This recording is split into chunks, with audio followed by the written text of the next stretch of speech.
I never got to the point of even like thinking like I'm gonna make a song. So I like to say I've never rapped, but you know, anybody who watches my live streams knows that I will rap, and I say some funny ass shit when I rap. One that just pops into my head is I was like joke around freestyle with my friends, and I just said, I feel like Rachel Dolezal with the 40 cal, and everybody in the room just was like, oh my god, because it was just kind of like, it just sounded hard. Like, I don't know, Rachel Dolezal. I watched that documentary about her the other day, but I don't like particularly relate to her, and I don't have a 40 cal that I know of, but I don't know, something about that just, I was like, damn, like if I was an actual rapper.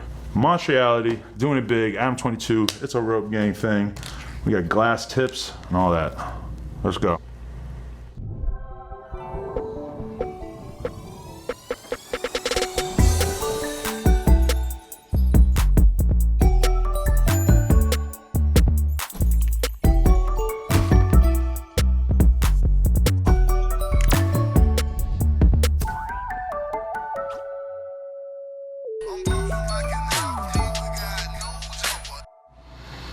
Damn, favorite cartoon character, probably, I mean, I love Charlie Brown. Like, I always had Charlie Brown as my my picture on Twitter, and that just, for some reason, has always kind of been like a signature thing.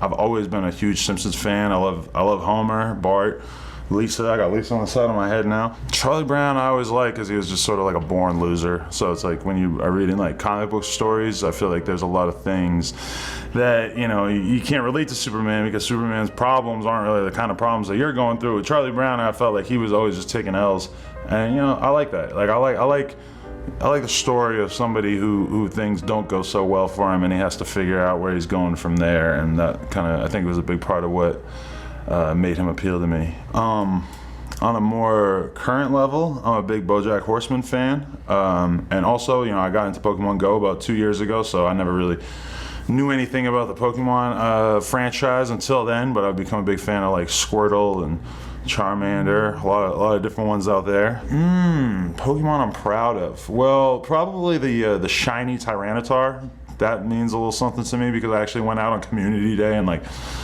caught myself one, so that was pretty exciting. I remember I used to, well, I mean, that's kind of problem with Pokemon Go is that there'll be things that are super rare, you're so hyped to get it. Like I got this Licky Tongue, like, which is like almost the end of my Pokedex when we were still in Generation 1, and I was so happy because it just was so random that I got it. But then now you can just get it, like whatever.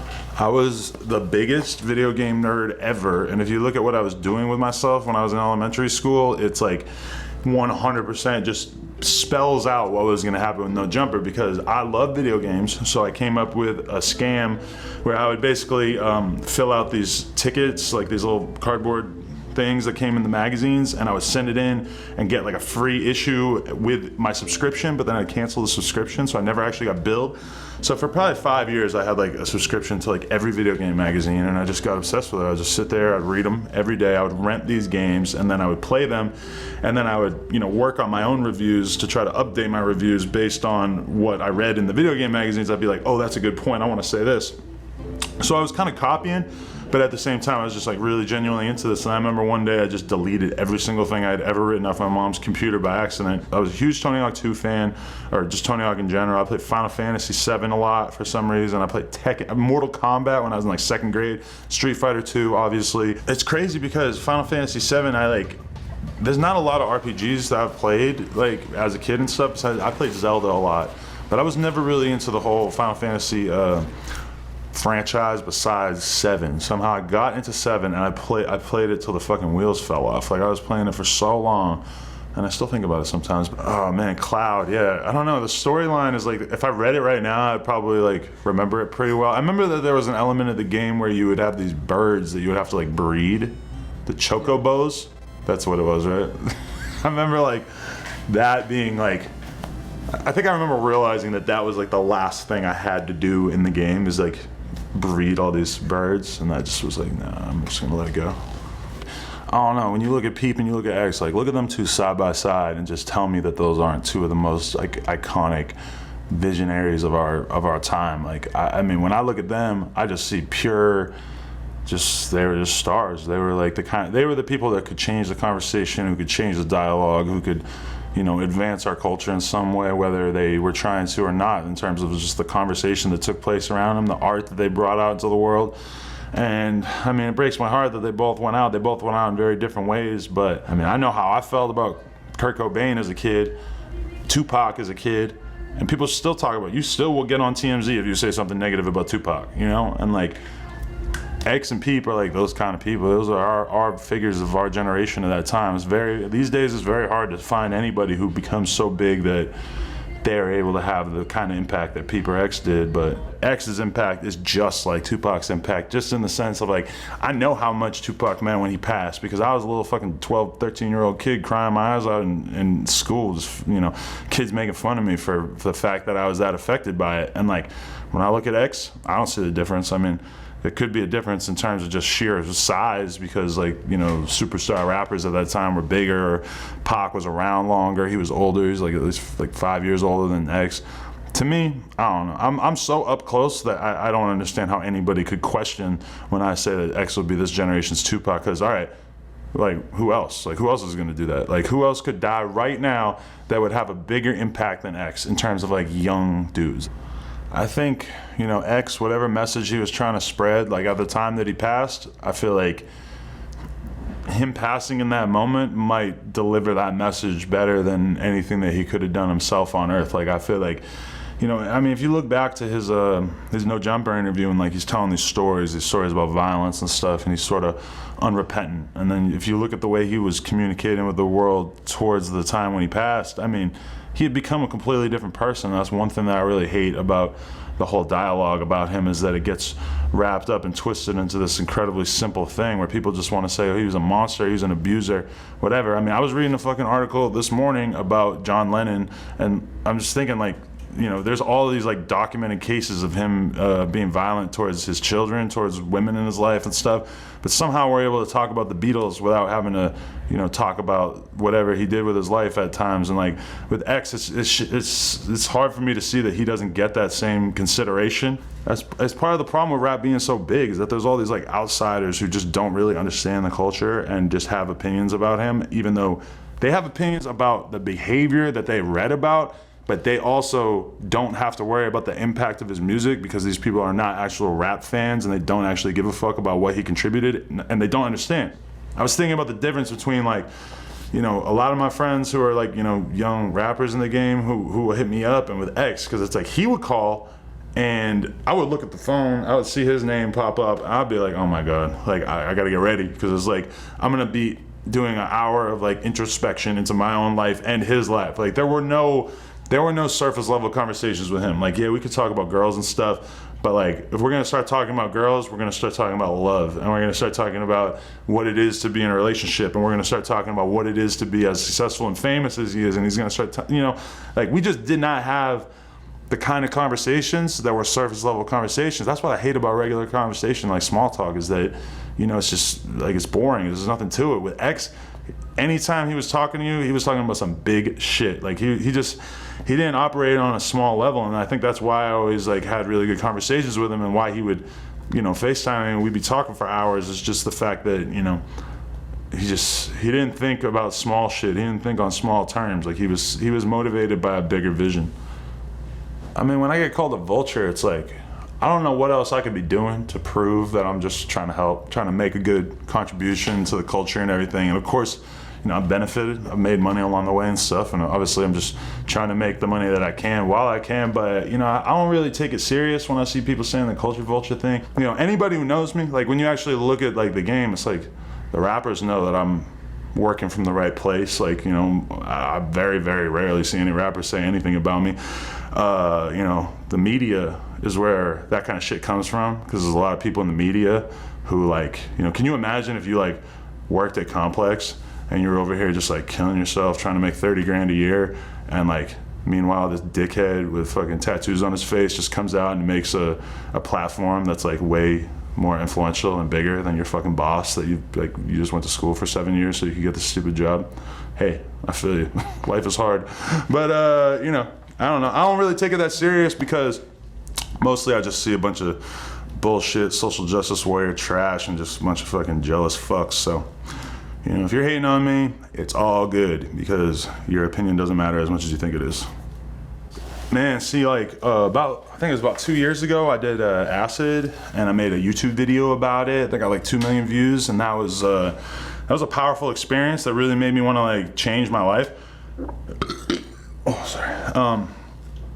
You know, it just like really made me like rethink everything about my life. I like moved out of the house I was living in. I like got a girlfriend and started going like 1,000,000 times harder with my content. And yeah, I mean, you know, I thought that was a good experience. Like I haven't felt the need to do mushrooms or acid or anything since then. I'm open to it. I want to try DMT. Just gotta hear people talk about it a lot and stuff, and it just seems pretty fun. I don't know though. Sometimes I feel like with acid or mushrooms, psychedelics, that you're kind of like, it's for the times in your life where you feel lost, where you're trying to figure out what you want to do with yourself. I've definitely like seen the potential of what I could potentially do with myself through drugs, and I feel like sometimes there are people out there that just sort of need to have their perception of what's possible ripped open. And actually, man, you're making me want to do DMT right now when you say that. Maybe I'll put some in this next blunt. Well, there's a really great book called Mastery by Robert Greene that is usually the one that I recommend to like young kids who are just trying to like read something that might help them figure out what they want to do with their life. I just finished Tiger Woods. He got a new book out that they wrote about him that's like unbelievably well researched. And then right now I'm reading this book about Pimp C that Julia Beverly wrote. And yeah, I just like reading books about anybody like current or in history that I feel like I can learn something from, or I can kind of like seize upon some of the energy that they have. Yeah, because if you think about social media, Instagram, Twitter, you're like going through that feed of just seeing those likes over and over, and like, you know, I'm reading my YouTube comments, they're all about me, they're all talking shit about whatever, good or bad.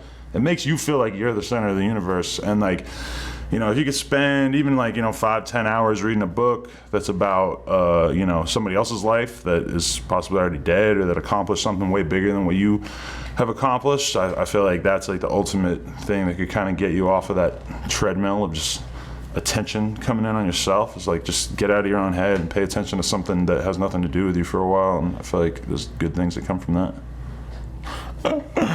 Most romantic thing I've ever done for Lena, probably when I took her to Wyoming for Kanye's album release party on 1 day notice on her birthday. No, that wasn't very sweet. But that, I mean, she did love it once we got there. But that was kind of like a hectic decision to be like, yo, I got this whole thing planned for your birthday, but actually we're going to Wyoming to stay in a log cabin instead. She's a trooper. She was all about it. And when she got into that fresh air, she loved it. The sweetest thing has just got to be like her relationship with my parents, because it's just the most adorable thing ever. And she kind of had a little bit messier of a upbringing than me. So like, you know, just to see her like really just have such a ridiculously strong bond with my sister and my parents and stuff is kind of, that's a part of our relationship that I really appreciate. Also, I just like buy her handbags and stuff, so, you know, there's that. What is love? Love is when you just care about somebody else, you know, as much or close to as much as you care about yourself. Like, you know, if my girl called me right now and told me that, you know, if somebody walked up on her and hit her or something, you know, it's like, I'm gonna be much, much more upset than if somebody walked up and punched me in the face. So there you go, that's love.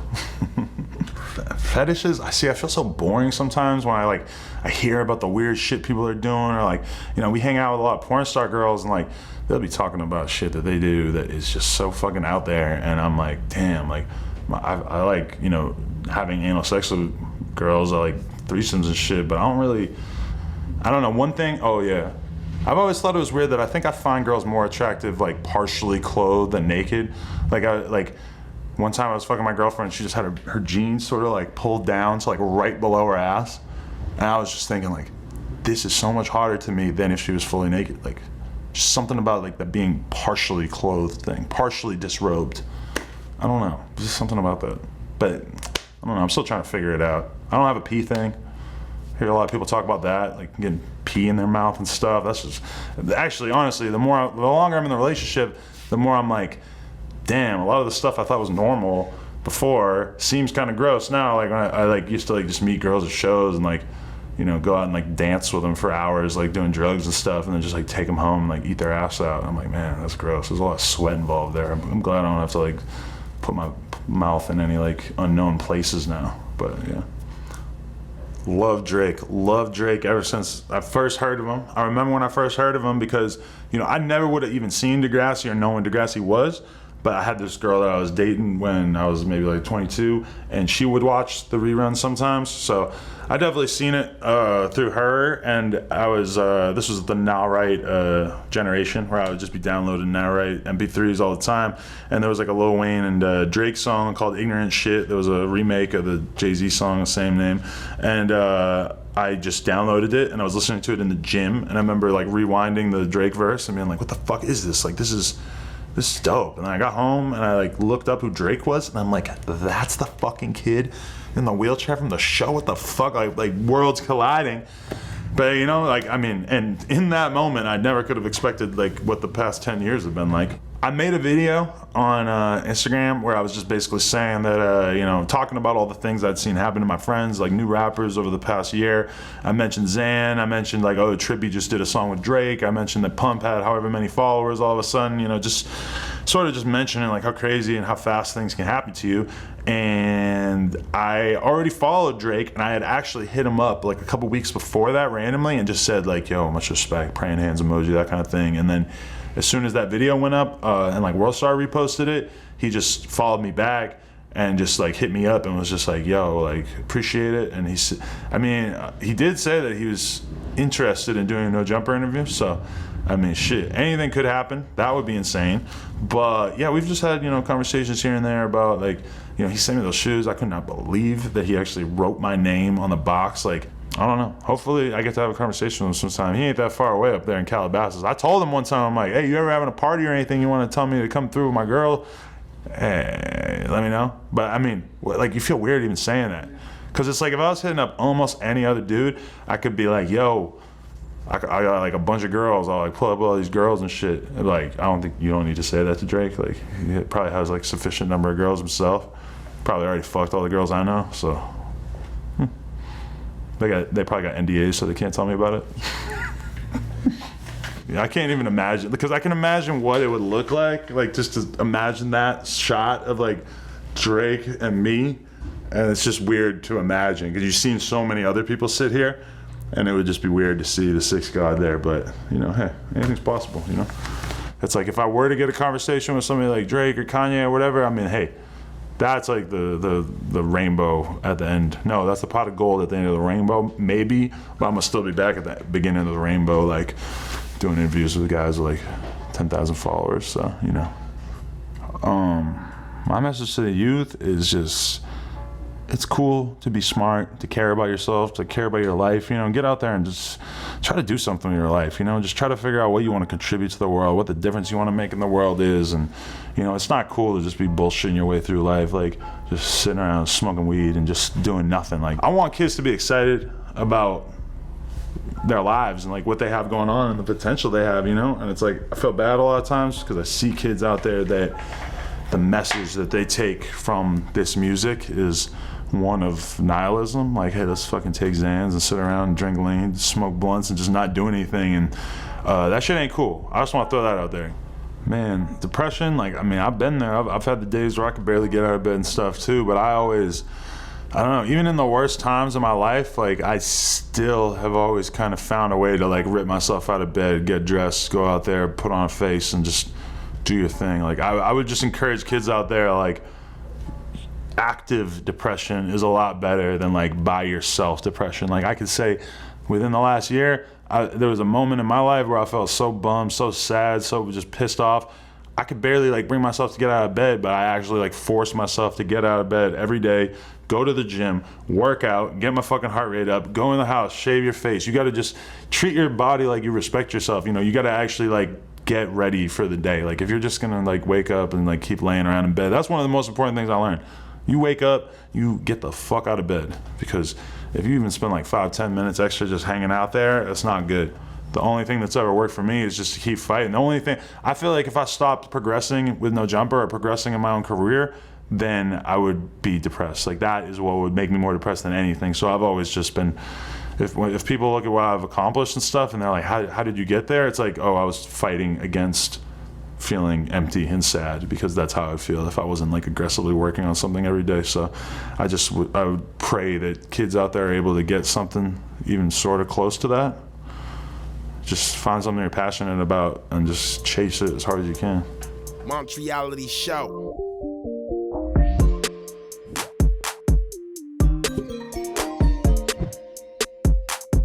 You can't explain love, bro. You can't. I don't know what the fuck love is. That's like, nah, you love can't. is everything, bro. Everything and nothing at the same time. Because people get in trouble when they try to explain it. Love, like, bro, like, That's you facts. could meet somebody the first day and love them. You could, like, Oh yeah, there's no boundaries to the shit. there's no boundaries to love.